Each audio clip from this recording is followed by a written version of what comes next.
What's good? It's Unconventional AF with Jaleel Wavy back with a new episode. I have some great topics today, but first I need to apologize about a story that I did last week on the former head football coach, Sharon Moore. I read the headline but did not look into it, and I kind of reported the wrong information, or I didn't fully report what was actually going on. So I'm going to do that story again today. And I got this from Black Millionaires _ on Instagram.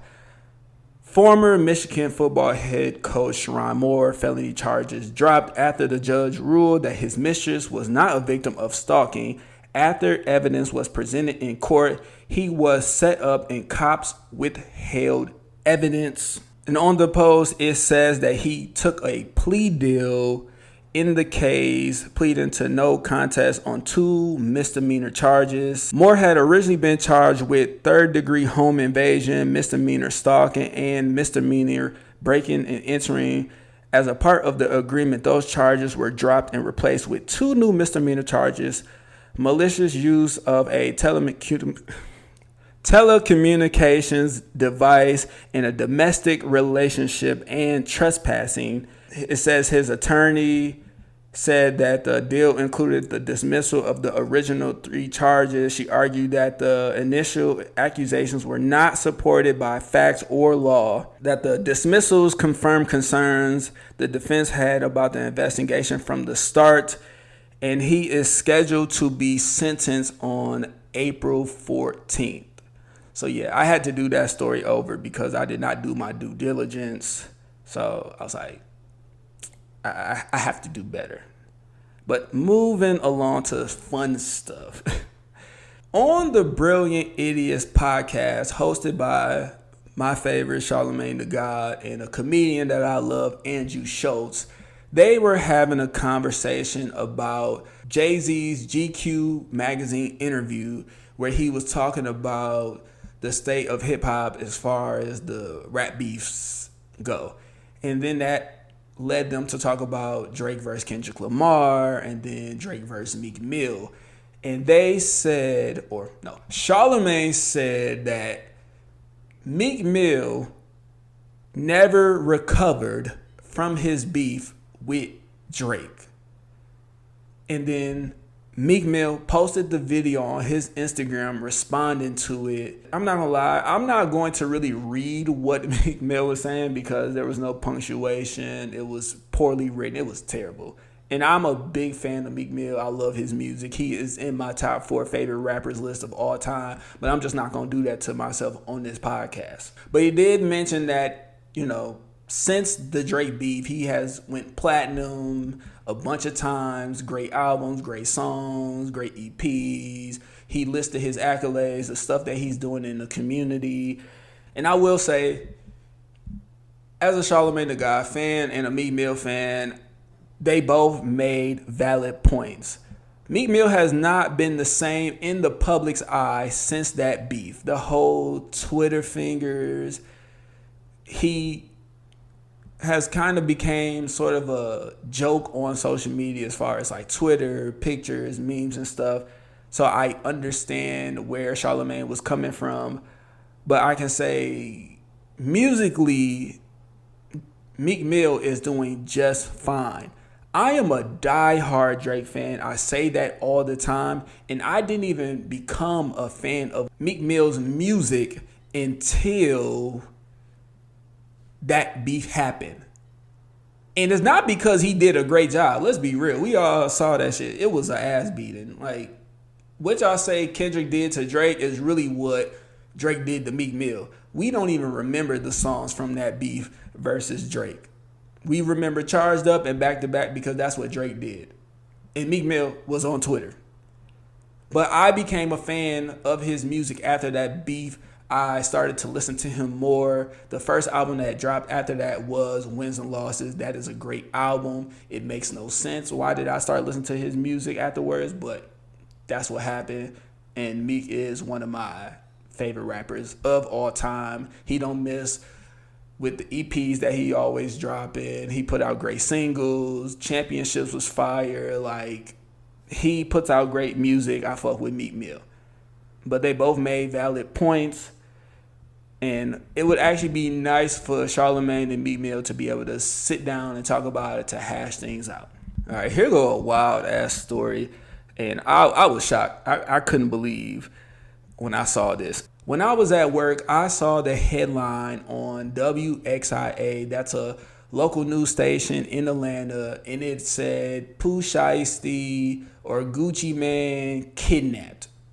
And I was like, what the fuck? Like, I couldn't believe what I just read. I was so confused. And I also confused Pooh Shiesty with Tootsie, because I asked my co-worker, which is a black man, I said, didn't Pooh Shiesty just sign a deal with LSU to play football? And then he just started laughing because he was like, no, that's not the same person. I don't listen to their music, but whatever. But it still stands. This headline was crazy. So shout out to Hip Hop DX. This is where I'm getting my information from.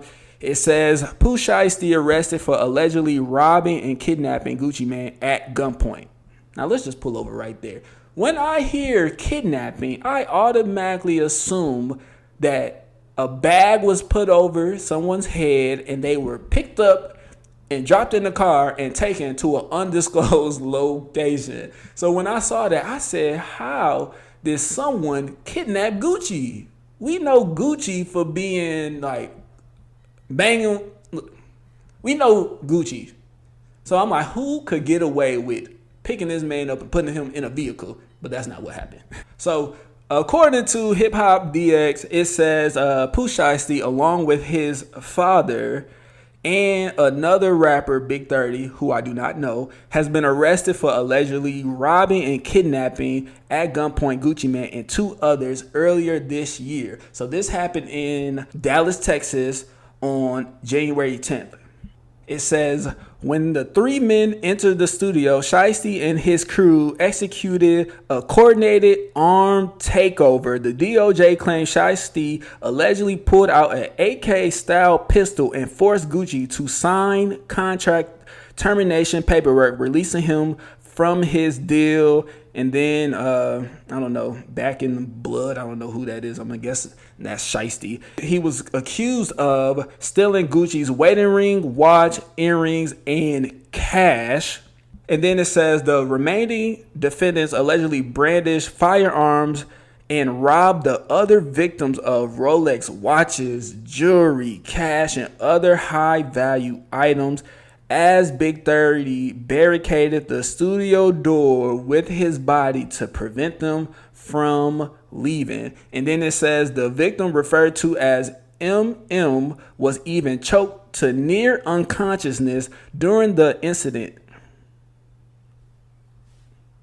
Pussy just got out of jail and he's still out here committing crimes. This says that he was just released in October of last year after spending 4 years behind bars. And then it goes on to say investigators used various pieces of evidence to charge Shiesty and his crew, including fingerprints, rental car records, and social media posts shared displaying the allegedly stolen items, which were shared just hours after the incident. If convicted, each defendant faces a sentence of up to life imprisonment.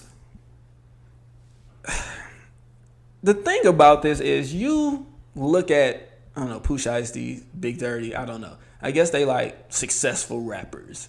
If you are a successful rapper, why are you still committing crimes? What do you get off from that?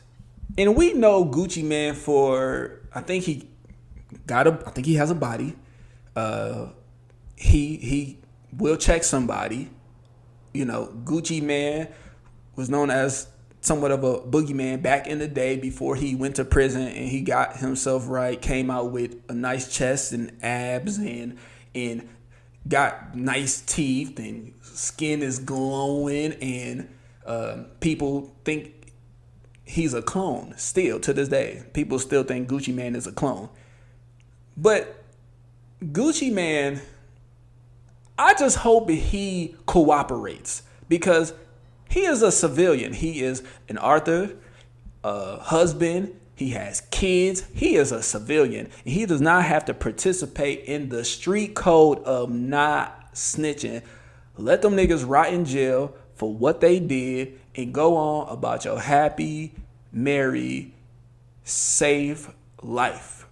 Now, if the contract was that terrible, because I saw some things about Gucci was making a lot of money and they was making very little money or not as much as they should have. We know how this goes with the music industry and terrible contracts. But kidnapping, stealing, robbing is not the way to go. Hip hop, we gotta do better, bruh. We gotta do better as a genre. With Real Housewives of Atlanta coming back tonight, I think it's season 17. Let's go ahead and do top 5 favorite reality TV shows. Real Housewives of Atlanta, Jersey Shore, Rob Dyrdek's Fantasy Factory, honorable mention, Robin Big, Run's House, and Chris Lee Knows Best. I am a TV person. I love sitting at home watching TV and doing absolutely nothing. As long as I got me a good snack, I am okay. But that's my top 5 reality shows of all time. I'm going to be giving y'all the Atlanta recaps. I'm going to be doing that. But again, thank you for listening. Follow Jaleel Wavy on Instagram and TikTok, Unconventional AF on Instagram. Subscribe to the podcast, Spotify, YouTube, and Apple Podcasts.